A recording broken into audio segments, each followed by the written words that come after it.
Às vezes, o maior perigo nas montanhas não são as avalanches nem as nevascas. É a teimosa recusa em voltar atrás quando as coisas não correm como planeado. Esta é a história de como duas pessoas continuaram a avançar, embora cada passo as aproximasse da catástrofe. De como uma cadeia de pequenas decisões, cada uma parecendo razoável no momento, se transforma numa tragédia. Pavlina Pisova e Ondrej Peter voaram da República Tcheca para a Nova Zelândia em fevereiro de 2016. O jovem casal planeava ganhar algum dinheiro, conhecer o belíssimo país e simplesmente relaxar. Logo após a chegada, arranjaram trabalho na colheita de maçãs, um trabalho monótono sob o sol escaldante, com as mãos pegajosas de sumo e as costas a doer no final do dia. Mas o dinheiro foi suficiente. Ganharam um pouco e seguiram para Queenstown, em busca de trabalho sazonal para o inverno. Ondrej era instrutor profissional de snowboard, sentia-se confiante nas montanhas, conhecia a neve. Pavlina esperava encontrar algo na área da hotelaria, recepção de hotel, café, algo simples. Não precisavam de muito dinheiro, apenas o suficiente para aguentar a estação e continuar a viagem. Mas o trabalho não apareceu. Queenstown está cheia de jovens aventureiros como eles e a concorrência é alta. Uma semana de procura, depois outra. Nada. Então, os namorados decidiram não perder tempo e fazer uma caminhada pelos arredores enquanto pensavam no que fazer a seguir. Fizeram algumas rotas curtas sem problemas. Passeios fáceis de um dia, vistas bonitas, fotografias ao pôr do sol. Tudo corria bem. E então escolheram algo mais sério, a trilha de Routeburn. 32 km por terreno montanhoso, ponto mais alto a 1.300 metros acima do nível do mar. No mapa, parecia bastante transitável. O Departamento de Conservação da Nova Zelândia descreve esta rota como uma verdadeira aventura alpina que leva os viajantes através de vales glaciares até aos majestosos picos dos Alpes do Sul.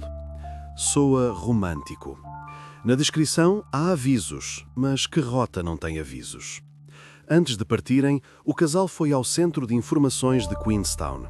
Um funcionário, um neozelandês idoso com um casaco desbotado e olhos cansados, olhou para eles com atenção. Perguntou sobre o equipamento, verificou a previsão do tempo, abanou a cabeça. Pessoal, é melhor desistirem. O tempo está mau, há muita neve, não é a estação certa. Mas Pavlina e Ondrej verificaram eles próprios a previsão. Não nevava há muito tempo. Os últimos dias tinham tido um tempo relativamente estável e, segundo o site, a trilha estava em boas condições. Decidiram arriscar. Não queriam cancelar a caminhada.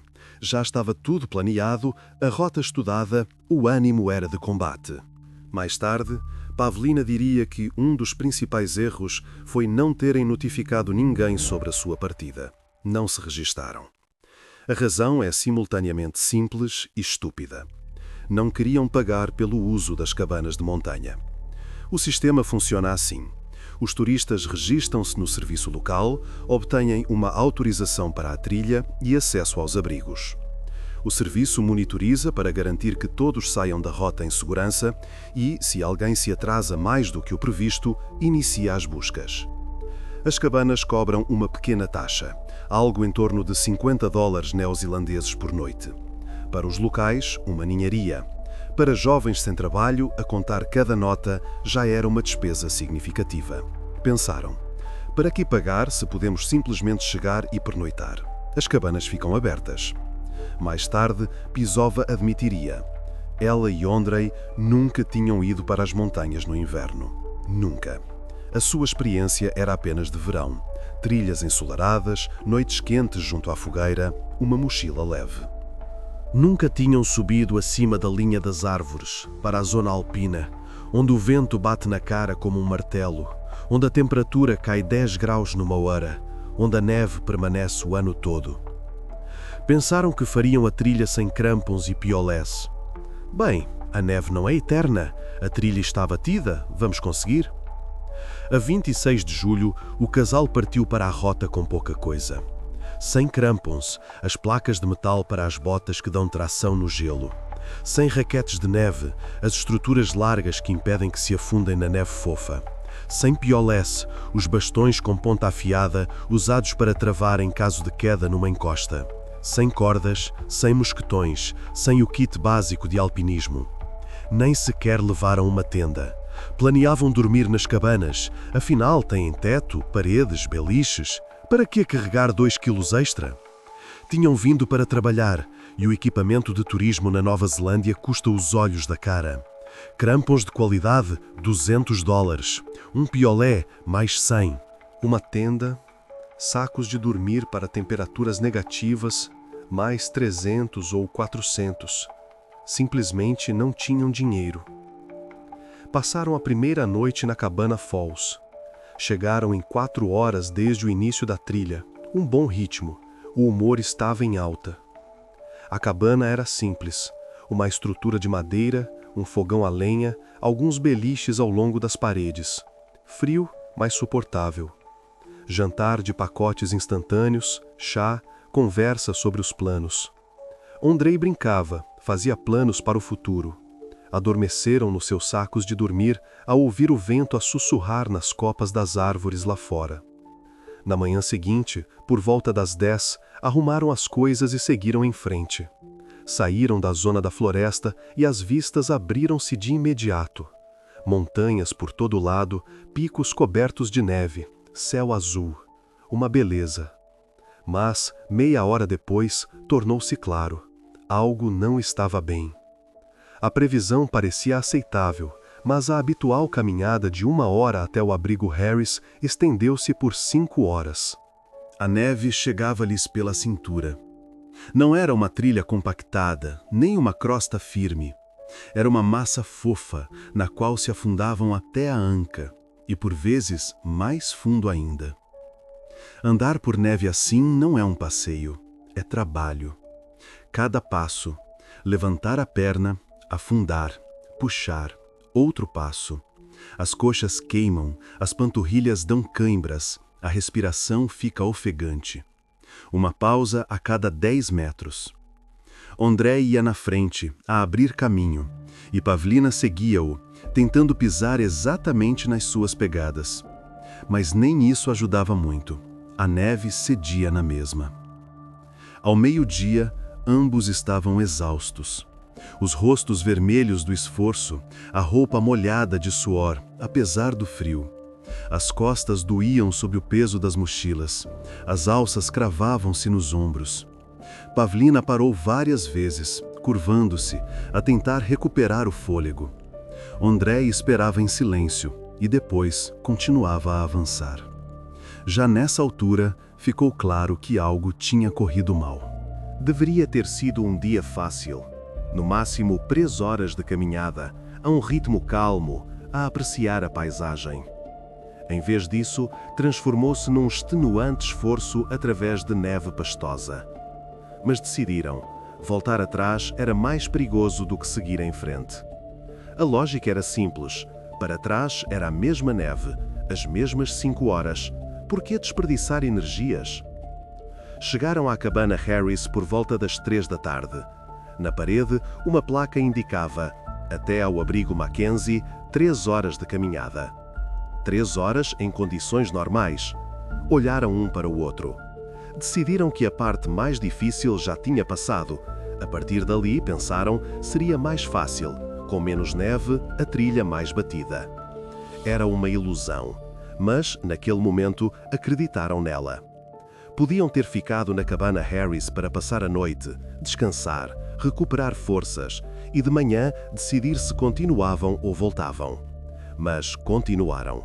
Decidiram chegar à próxima cabana antes de escurecer. A luz do dia já estava a desvanecer, mas 3 horas não é assim tanto tempo, pois não? E aqui está, o momento-chave da história. Eles viam que a experiência era insuficiente, viam que o equipamento não era adequado, percebiam que nada estava a correr como planeado. Podiam ter voltado para a aldeia, ou pelo menos ter pernoitado ali, na cabana Harris, e de manhã, descansados, decidir se avançavam ou recuavam. Mas escolheram avançar. Embora a luz do dia estivesse a acabar, embora as forças estivessem no limite, embora a neve não tivesse desaparecido. Foi a viragem errada. Pelas 5 da tarde estava completamente escuro. No inverno, em latitudes austrais, a escuridão chega depressa. Não um pôr-do-sol suave, mas um apagar súbito da luz. Num minuto, ainda se vêem os contornos das encostas, e no seguinte, já é escuridão total à volta. O tempo piorou drasticamente. Desceu um nevoeiro, um denso véu leitoso, onde tudo se dissolvia. Levantou-se o vento. Não uma simples brisa, mas um verdadeiro furacão de montanha que atravessava o casaco, se enfiava pelo capuz e queimava as bochechas. A temperatura caiu uns 10 graus em cerca de 1 hora. Caminhavam com lanternas de cabeça. Os estreitos cones de luz arrancavam da escuridão 1 metro de espaço à sua frente. Neve branca, galhos salientes e nada mais. Para além disso, escuridão. Não se via onde estava a trilha, não se via para onde ir. Os marcadores, que durante o dia eram bem visíveis, postes cor de laranja nas bifurcações, tinham se dissolvido na escuridão e no nevoeiro. Pavlina caminhava a olhar para os pés, a contar os passos. 10 passos, pausa, mais 10. A respiração falha, uma dor no peito, as pernas fraquejam. Ondrej ia à frente, a sua figura aparecia e desaparecia no limite da luz da lanterna, ora surgindo, ora sumindo no nevoeiro. Ela gritava-lhe qualquer coisa, mas o vento levava as palavras. Devido à má visibilidade, deixaram de distinguir as marcações da rota. Perderam a trilha. Seguiram ao acaso. Parecia ser para baixo, em direção ao lago. Mas para baixo onde exatamente? Havia encostas por todo o lado, inúmeras direções. Perderam-se rapidamente. Andaram durante algum tempo e chegaram a um ponto de referência familiar. Reconheceram uma árvore pela qual já tinham passado. Estavam a andar em círculos. As forças esvaíam-se, o pânico instalava-se. Ondrej parou, tirou a mochila, sentou-se na neve. Para, não podemos continuar, vamos esperar até de manhã. Pavlina acenou com a cabeça, não tinha forças para discutir. Exaustos e sem saber para onde ir, decidiram parar para passar a noite, esperar pelo amanhecer. Não tinham tenda, tiveram de procurar um abrigo qualquer. Encontraram uma rocha saliente, debaixo da qual se formava um pequeno nicho. Não era uma gruta, mas pelo menos protegia do vento. Desdobraram os sacos de dormir, de verão, feitos para 5 graus positivos. Lá fora estavam cerca de 10 graus negativos, e com o vento pareciam 20. Os sacos de dormir não conseguiam aquecê-los. Meteram-se neles vestidos, casacos, polares, gorros, luvas. Pavlina deitou-se de costas para Ondrej, tentando de alguma forma conservar o calor. A queda de neve intensificou-se. Grandes flocos voavam na horizontal. O vento soprava para debaixo da rocha. A neve caía sobre os sacos de dormir, entrava pelas frestas entre o casaco e o capuz, derretia no pescoço e escorria como um fio de água gelada. Pavlina apertava os cordões, enterrava-se mais fundo no saco de dormir, mas de pouco adiantava. O frio infiltrava-se por todo o lado. Primeiro, os dedos dos pés congelaram, ficaram dormentes, perderam a sensibilidade. Depois as mãos. Fechou os punhos, meteu-os debaixo dos braços, esfregou-os. Ajudava por pouco tempo. Depois, todo o corpo começou a tremer. Um tremor miúdo, impossível de parar, os músculos a contraírem-se por si sós, a tentar gerar calor. Pavlina não dormiu a noite inteira. Tinha medo que ficassem soterrados pela neve durante o sono, que sufocassem sem acordar. Ficou deitada, a ouvir o uivo do vento, a tremer, a olhar para a escuridão. O tempo arrastava-se infinitamente. Cada hora parecia uma eternidade. Ondrej, ao seu lado, também não dormia. Ouvia-o a mexer-se, a bater os dentes. Por vezes dizia algo, mas as palavras eram imperceptíveis. O vento abafava-as. Mas, de alguma forma, sobreviveram. De manhã, o vento acalmou. A neve parou de cair. Pavlina saiu do saco de dormir. O corpo estava dormente. Todos os músculos doíam, as articulações estalavam. Ondrej saiu a seguir. O seu rosto estava azulado, os lábios quase roxos. As mãos tremiam, um tremor fino, impossível de parar. Sinais claros de hipotermia. Ela perguntou-lhe como estava. Ele respondeu algo incompreensível. Acenou com a mão, como quem diz, estou bem. Mas a voz tremia, o olhar estava um pouco ausente. O tempo melhorou. O sol apareceu. O nevoeiro dissipou-se. A visibilidade voltou. E eles viram a cabana. Muito perto. Talvez a 1 quilômetro, 1,5 no máximo. Lá embaixo, junto ao lago Mackenzie. Tão perto. Só precisavam de descer uma encosta bastante íngreme. A alegria invadiu-os como uma onda. Estavam salvos. Tinham chegado. Agora haveria calor, comida, descanso. Pavlina até sorriu pela primeira vez em 24 horas. A trilha marcada descia em zigue-zague até ao lago. Íngreme, uns 40 graus, coberta por uma espessa camada de neve. Seguir os zigue-zagues demoraria muito. Era melhor cortar a direito, seria mais rápido.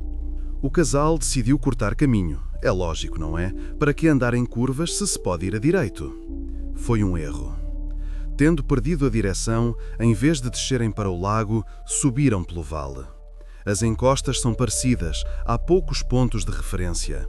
O sol brilha de um ângulo invulgar e, 5 minutos depois, já não se sabe onde se está. Acabaram por chegar a um contraforte de uma enorme rocha. Um beco sem saída. Mais à frente, um precipício. Deram meia volta, começaram a regressar. O tempo voltou a piorar, como se estivesse à espera que escolhessem a direção errada. O nevoeiro regressou, o vento intensificou-se, a neve recomeçou a cair. Desceram e encontraram as suas próprias pegadas. Estavam novamente a andar em círculos. Ondrej tirou as calças de esqui exteriores. Disse que o incomodavam a andar, que eram pesadas. Na verdade, isso já era um sinal de alerta. A hipotermia afeta o discernimento. A pessoa começa a fazer coisas estranhas. Depois de uma noite difícil, depois de 5 horas a abrir caminho pela neve no dia anterior, depois de várias horas a vaguear hoje, ambos estavam no limite. As forças tinham-se esgotado. O corpo funcionava em piloto automático, pura adrenalina e instinto de sobrevivência.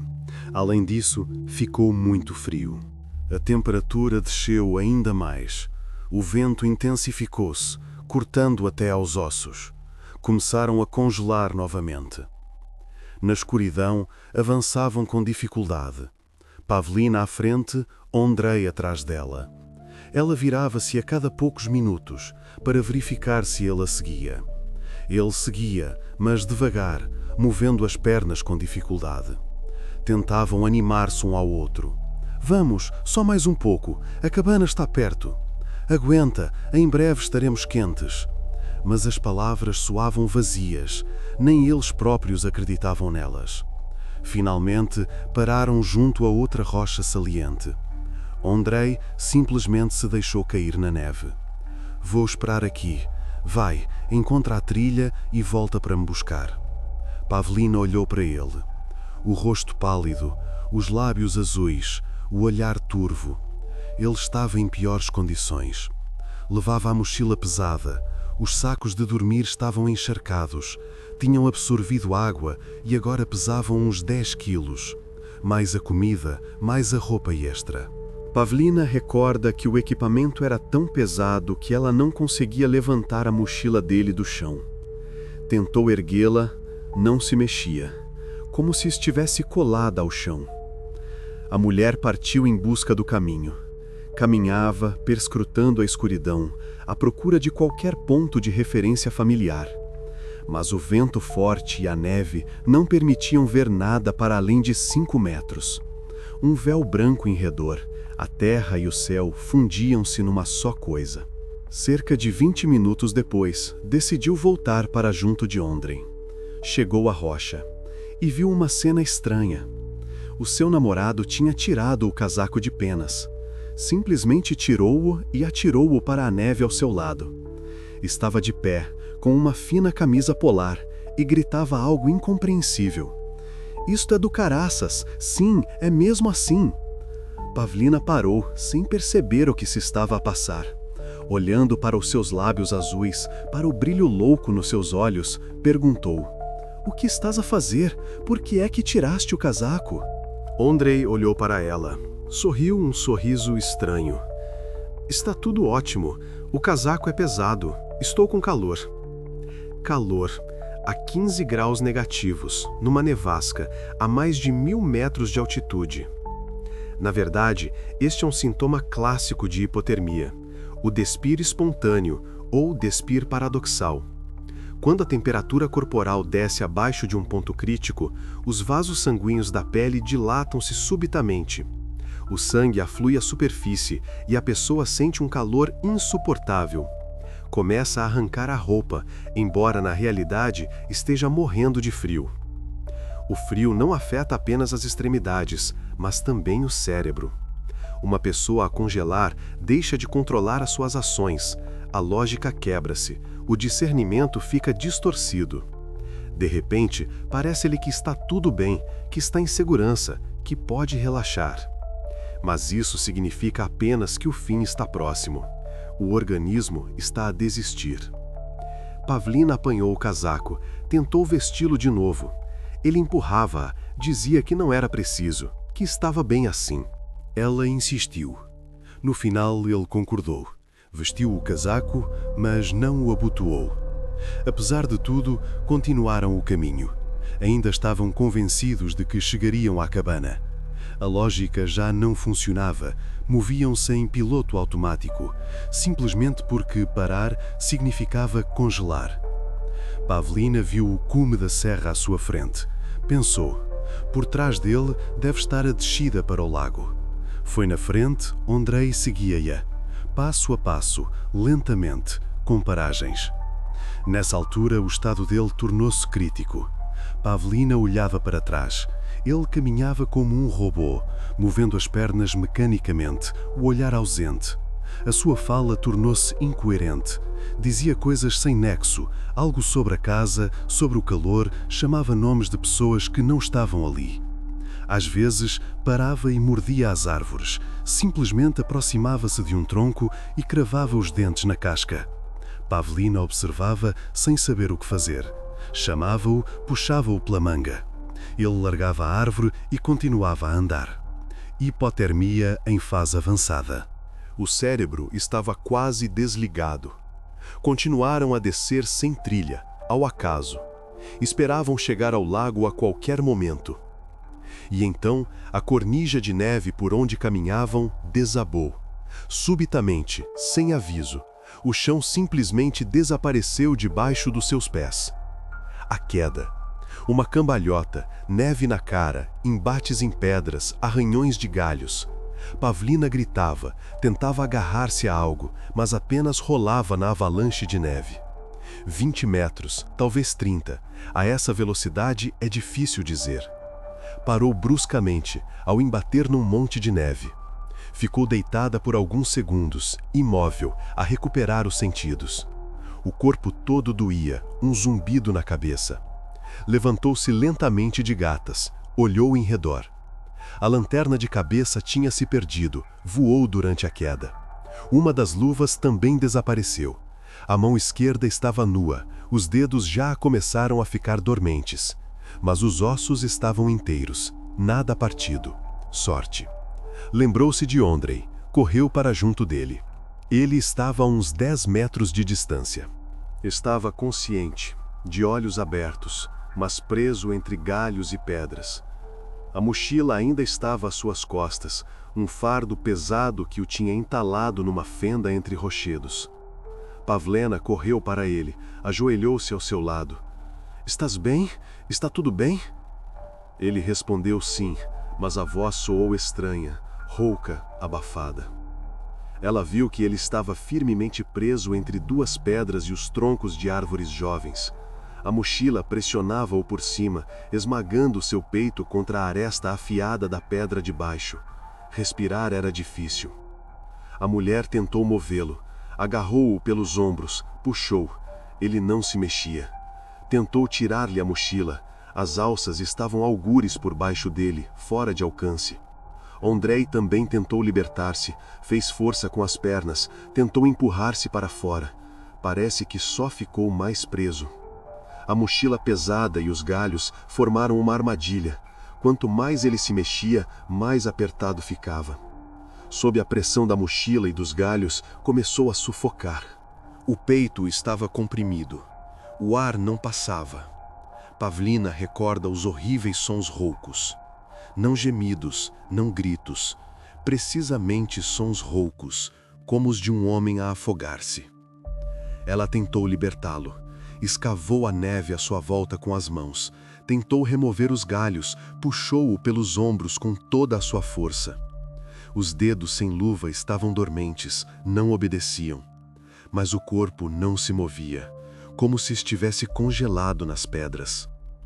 Passaram-se quantos? 5 minutos? 10? O tempo perdeu o sentido. Os sons roucos cessaram. A respiração parou. Ela tirou da mochila a segunda lanterna de cabeça, a de reserva, que estava no bolso lateral. Ligou-a, apontou-a para o rosto de Ondrej. Os olhos estavam abertos, sem vida. Colocou os dedos no pescoço dele, à procura do pulso. Nada. Ondrej estava morto. Pavlina ficou sozinha. Na noite, nas montanhas cobertas por 1 metro de neve, com o corpo sem vida do seu namorado ao lado. Sem comida, sem comunicações, sem saber onde estava. Tirou o saco de dormir da mochila de Ondrej. O dela estava encharcado. Este ainda estava mais ou menos seco. E desdobrou-o ao lado do corpo. Entrou nele. Passou mais uma noite gelada ao lado do falecido, a ouvir o uivo do vento e a sua própria respiração. Na manhã seguinte, quando amanheceu, forçou-se a levantar. O corpo estava dormente, mover-se era doloroso. Olhou para Ondrej. Durante a noite, a neve tinha-o coberto, como uma mortalha. Tirou da mochila dele tudo o que podia ser útil. Um pouco de comida, 2 barras de muesli, um pacote de nozes, meias sobressalentes, uma lanterna, uma manta de sobrevivência, uma fina película metalizada que retém algum calor. Deixou a sua própria mochila, levou apenas o essencial numa pequena bolsa de cintura. Continuou a andar. Para onde? Não sabia. Simplesmente para baixo, em direção ao lago, à cabana que tinha visto no dia anterior. Tinha de estar algures por ali. Abriu caminho através de arbustos e destroços de rochas. Cada passo era um esforço. Os músculos estavam contraídos, os joelhos não dobravam, a cabeça girava de cansaço e desidratação. A visibilidade continuava má, o nevoeiro não se dissipava, nuvens baixas agarravam-se às encostas. A neve profunda roubava-lhe as últimas forças. Afundava-se até a anca, por vezes até a cintura. Puxava a perna, dava um passo, afundava-se novamente. 10 metros, pausa, respirar. Mais 10 metros, pausa. Assim, o dia todo. Além disso, perdeu ambas as luvas. As mãos congelavam. Metia-as debaixo do casaco, debaixo dos braços, esfregava-as. Ajudava por pouco tempo, depois voltavam a gelar. Os dedos ficaram dormentes, a pele esbranquiçada, começaram as queimaduras por frio. A escuridão chegou novamente. O dia é curto, escurece cedo. E mais uma noite debaixo de uma rocha saliente, a terceira nestes 4 dias. Desdobrou o saco de dormir molhado, meteu-se lá dentro completamente vestida.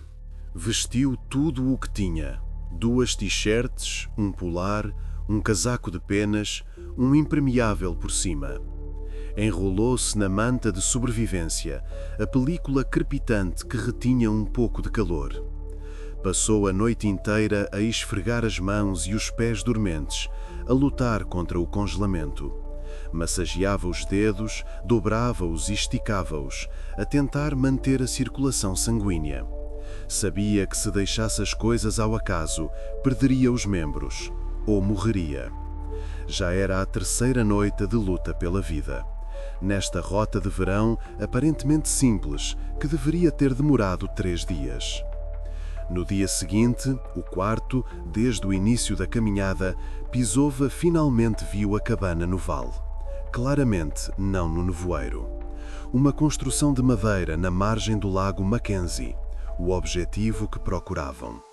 Ela forçou-se a mover-se mais depressa, antes que o tempo piorasse novamente. Descia, agarrando-se a galhos, tropeçando em pedras. O mais importante era não perder a cabana de vista. Chegou ao lago Mackenzie. Água negra, coberta por uma fina camada de gelo junto às margens. Começou a caminhar ao longo da margem sobre rochas molhadas. As pedras eram escorregadias, cobertas de gelo e musgo. Devido à exaustão física, 4 dias quase sem comida, sem sono, no limite das forças, prendeu a ponta da bota numa saliência, perdeu o equilíbrio. Escorregou numa pedra molhada e caiu na água gelada do lago. O choque do frio. A água estava a 3 graus, não mais, glacial. A respiração cortou-se, os músculos contraíram-se com cãibras. Por um segundo pensou, é o fim. Mas o instinto de sobrevivência funcionou. Sentiu o fundo, impulsionou-se, saiu para a margem. Toda a sua roupa estava encharcada. A água escorria do casaco, do cabelo, enchia-lhe as botas. O corpo tremia de frio. Continuou o caminho, mal distinguindo a realidade. A visão turva, os pensamentos confusos, as pernas a moverem-se por si sós. Piloto automático. Com as últimas forças, por volta do meio-dia, chegou à cabana. A porta estava mesmo à sua frente. A salvação a 2 passos de distância. Aproximou-se, puxou o puxador. Fechada. Empurrou com o ombro. Não cedeu. Trancada à chave. Fora de época. A cabana do guarda do parque estava vazia. Não havia ninguém. Em desespero, olhou em redor e encontrou uma pedra do tamanho de um punho. Aproximou-se da janela. Sem hesitar, partiu o vidro. O som de estilhaços, depois o silêncio. Retirou os restos de vidro com a manga do casaco. Enfiou a mão, sentiu o trinco, abriu-o. Entrou pela moldura da janela, cortando a perna num estilhaço. Caiu no chão, ficou deitada por alguns segundos, imóvel. Depois, levantou-se e olhou em redor. Acabou por ser uma casa bastante confortável. Não um abrigo espartano para turistas, mas uma verdadeira casa de habitação, onde o guarda do Parque Nacional vive durante a estação alta. Lá dentro, Pisova encontrou um fogão a lenha, uma pilha de lenha junto à parede, grandes reservas de comida, conservas, cereais, massa, chá, açúcar. Roupas quentes encabidas, cobertores na cama, um candeeiro a querosene, fósforos. Depois de acender o fogo no fogão, as mãos tremiam, os fósforos caíam, mas à terceira tentativa conseguiu. Despiu a roupa molhada. Pôs-se nua em frente ao fogão, a tremer por todo o corpo, expondo o corpo gelado ao calor. Lentamente, gradualmente, começou a aquecer. Examinou o corpo. Estava coberto de grandes hematomas, azuis, roxos, amarelos, sinais de quedas e pancadas em pedras, cortes profundos nas mãos e nas pernas, alguns ainda a sangrar. As mãos e os pés estavam congelados, a pele branca, cerosa, com bolhas em alguns sítios. Mas estava viva, viva. Enrolada num cobertor seco e quente, encontrou uma cama, deitou-se e mergulhou no esquecimento. Não um sono, mas um desligamento, O corpo simplesmente se desligou. Demorou vários dias a recuperar. Acordava sem perceber onde estava. Levantava-se, ia até ao fogão, punha mais lenha. Encontrava comida, preparava algo simples, papas de aveia com água, chá.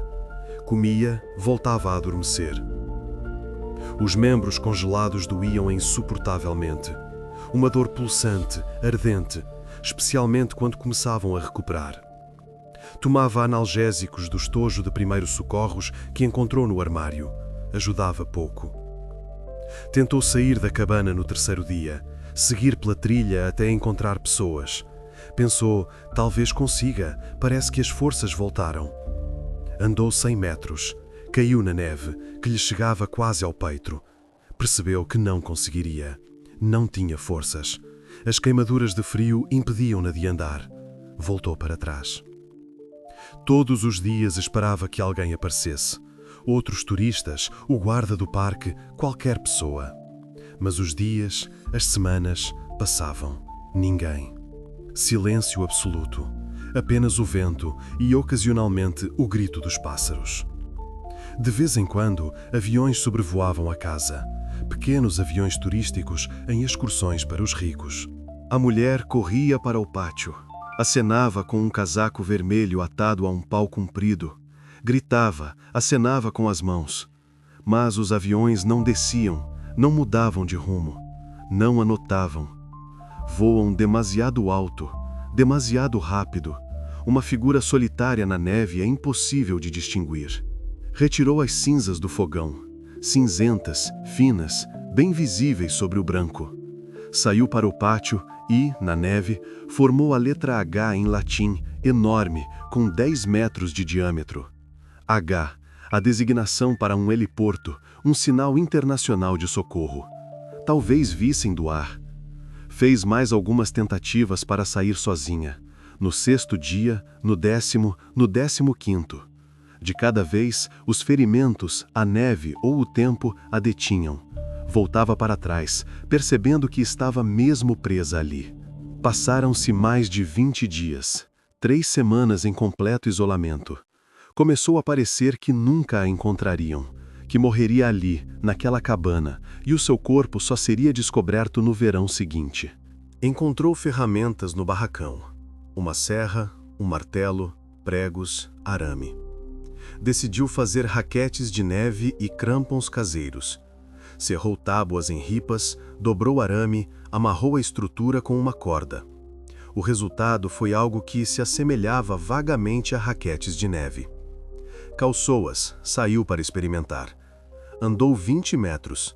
A estrutura desfez-se. As cordas não aguentaram, as tábuas partiram-se. Voltou, tentou consertar. Não conseguiu. Além disso, viu várias avalanches poderosas descerem perto da cabana.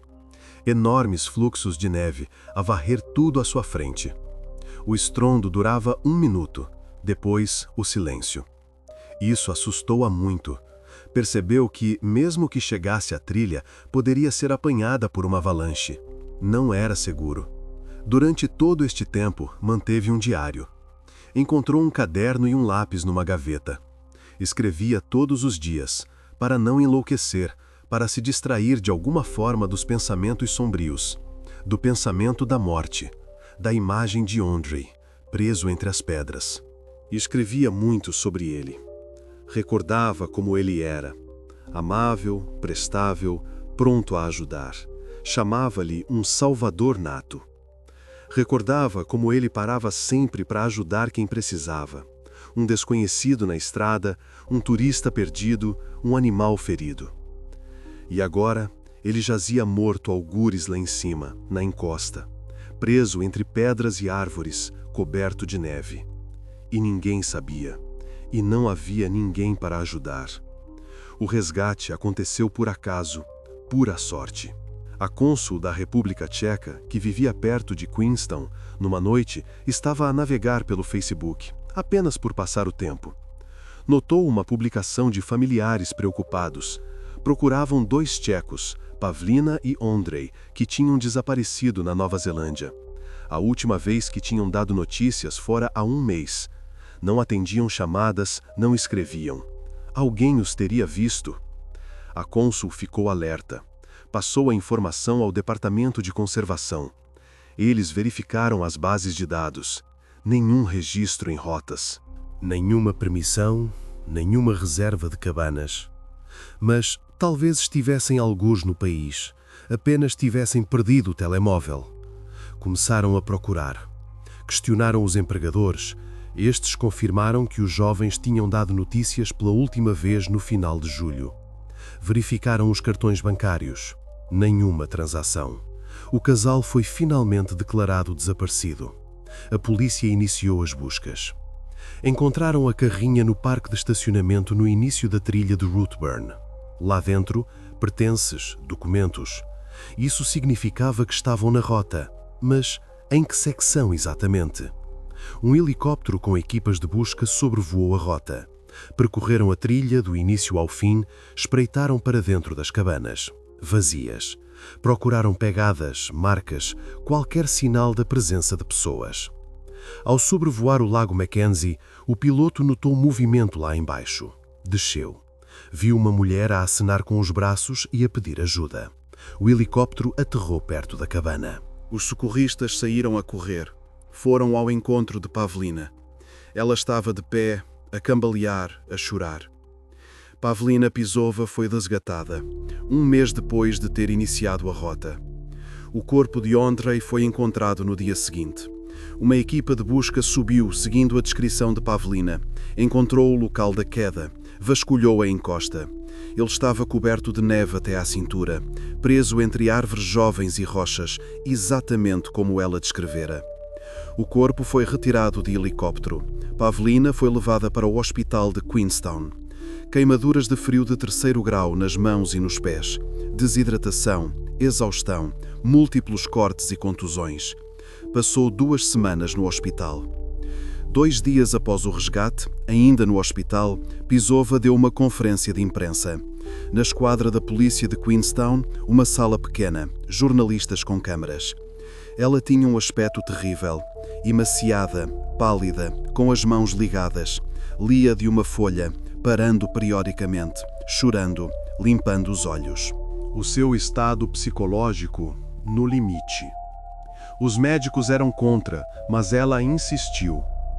Todos os que vão para as montanhas da Nova Zelândia no inverno precisam de levar muito a sério o tempo variável e as condições de inverno. As montanhas aqui não perdoam erros. Apontou como principal erro o fato de não terem informado ninguém sobre a caminhada. Não se registraram com os serviços de socorro. Não levaram equipamento de comunicação de emergência. Um localizador pessoal custa apenas $100, mas pode salvar uma vida. Não levaram o equipamento necessário. Subestimaram o tempo e as suas próprias forças. A polícia publicou mais tarde um relatório oficial. Nele, afirmavam diretamente: a roupa e o equipamento de Ondrej não eram adequados para tal rota. A roupa era demasiado leve, adequada talvez para um passeio de algumas horas com bom tempo, mas definitivamente não para uma caminhada de vários dias no inverno em montanhas a mais de 1000 metros de altitude. Os socorristas notaram que a mulher teve muita sorte com a cabana. Normalmente é proibido deixar comida nos abrigos. Atrai roedores que roem a fiação e danificam a propriedade. Mas ela teve a sorte de encontrar precisamente a casa do guarda do parque, uma habitação com muito mais recursos do que os abrigos turísticos normais. Provisões de comida para vários meses, lenha, roupa, ferramentas. Foi isso que lhe permitiu aguentar quase um mês.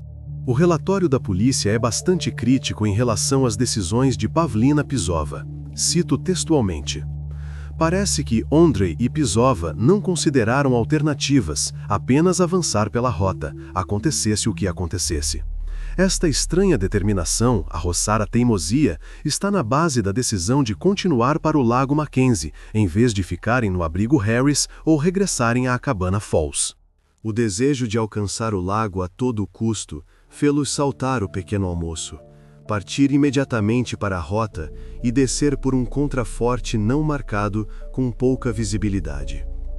Parece que Ondrej era o líder da caminhada e tomou a maioria das decisões críticas. O casal considerava-se experiente em caminhadas, pelo que decidiram que conseguiriam fazer a trilha apesar dos conselhos diretos dos funcionários do parque para não irem. Apesar de Pisova estar ciente da crescente hipotermia do seu parceiro, pele azulada, tremores, fala incoerente, despir espontâneo, ela, aparentemente, não tomou medidas eficazes para o tratar e pensou que chegar à cabana era a única opção de sobrevivência. Pisova deveria ter desistido de procurar a cabana na escuridão e na nevasca e ter encontrado um lugar para se abrigar imediatamente do vento e da neve, fazer uma fogueira, aquecer Ondrej. Isso ter-lhe-ia dado uma hipótese de salvação. O relatório conclui: embora a causa imediata da morte de Ondrej Peter seja considerada hipotermia grave, agravada por asfixia mecânica, houve inúmeras oportunidades para tomar decisões que quase certamente teriam levado a um desfecho diferente. Os comentadores na internet, quando a história se tornou pública, culparam frequentemente Pavlina pela morte do seu parceiro. Escreveram de forma dura, sem piedade. Ela viu-o a congelar, mas não fez nada. Continuou a arrastá-lo, mesmo quando ele já não conseguia andar. Por que não pararam, não fizeram uma fogueira, não se aqueceram? Alguns foram ainda mais longe, apresentando teorias da conspiração. Sugeriram que Ondrej estava vivo quando Pavlina o deixou preso e foi procurar a cabana. Diziam que ela poderia tê-lo salvo, mas teve medo, abandonou-o, só pensou em si mesma. Basearam-se nas conclusões dos patologistas. O homem morreu de hipotermia e não de asfixia devido à posição do corpo. Isso significa que, teoricamente, ele poderia ter estado vivo durante algum tempo depois de ficar preso. Mas isto é especulação. Pavlina disse que verificou o pulso e não o sentiu. Acreditar nela ou não, cada um decide por si. A recusa em ouvir os conselhos dos funcionários do parque. A recusa em recuar quando se tornou claro que as condições meteorológicas eram mais difíceis do que o esperado. A recusa em preparar-se adequadamente para a caminhada, embora fosse evidente que o equipamento era insuficiente. A economia no registro e nas comunicações de emergência. Tudo isto, em conjunto, colocou-os em condições de perigo mortal. Mas criticar a mulher que sofreu de forma tão dura é provavelmente injusto. Ela também estava exausta até o limite, congelada, sob um estresse extremo. O seu cérebro funcionava mal. A hipotermia afeta o discernimento, a capacidade de tomar decisões. Exigir dela ações ponderadas e racionais neste estado pode ser correto do ponto de vista das instruções de sobrevivência, mas é cruel do ponto de vista humano. É fácil julgar, sentado numa casa quente com uma chávena de chá na mão. É mais difícil quando se está no meio de uma nevasca, na escuridão, quando as mãos não obedecem por causa do frio, quando cada passo é dado com dor. Esta história é sobre como uma cadeia de pequenos erros, cada um parecendo insignificante, se acumula numa catástrofe. Como a teimosa recusa em voltar atrás, em admitir que o plano falhou, pode levar à tragédia. As montanhas não perdoam a leviandade, não perdoam a teimosia, não perdoam a economia na segurança. Mas parece-me que a lição mais importante desta história não está nos detalhes técnicos, que equipamento levar, como não se perder, o que fazer em caso de hipotermia. Está na psicologia, naquele momento em que é preciso parar e dizer a si mesmo: para, algo não está bem, continuar é perigoso. Vamos dar a volta.